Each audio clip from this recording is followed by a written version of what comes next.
Today, we're creating a full body scan effect which gives your video a futuristic scanning beam across your subject. It's perfect for sci-fi edits or textile sequences. Let's get started.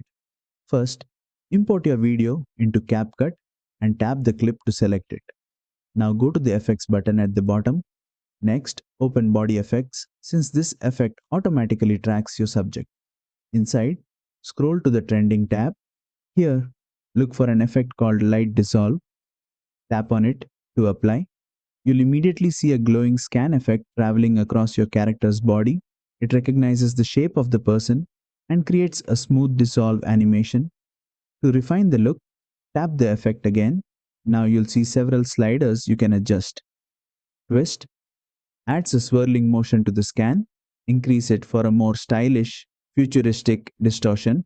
Speed controls how fast the scanning animation moves across the body. Color changes the scan beam color. Try white, neon blue, green, or red, depending on your style.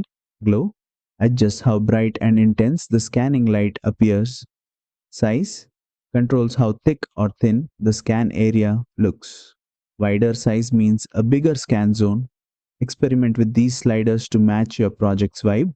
You can create a subtle soft scan or a dramatic glowing energy effect. And that's it. You've successfully created a full body scan effect in CapCut Mobile. If this tutorial helped, don't forget to like, share, and subscribe for more CapCut Mobile editing guides.